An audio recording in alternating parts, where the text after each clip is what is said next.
physical protests are breaking out across Brazil. Matt Tierman is an investigative journalist. He joins us to assess what exactly is going on here. Matt, thank you so much for joining us tonight.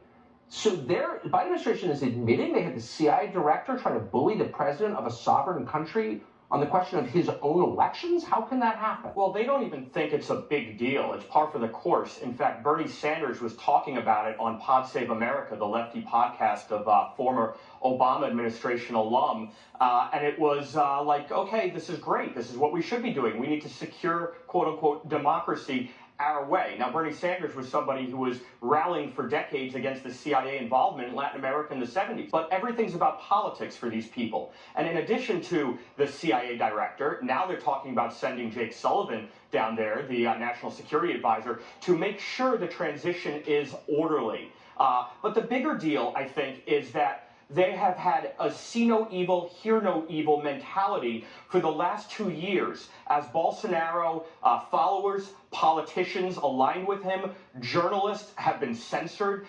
imprisoned. I wrote a piece for CDM Press, and I listed some of these incarcerated journalists. Even a sitting politician, a sitting congressman, was placed under house arrest, and it's continuing right now. Carla Zambelli, an outspoken member of the lower house, the Chamber of Deputies, has been totally purged from social media by diktat of one man, the head of the Brazilian Supreme Court, who also oversees a subsidiary court, the Brazilian Electoral Court. There's no due process here. It is purely by diktat. And these people are losing their voices, and the Biden administration says nothing. Where is that not considered an irregularity electorally? Where's the Organization of American States, the EU, the State Department, the IRI, who monitors elections? They're silent. It's pretty obscene.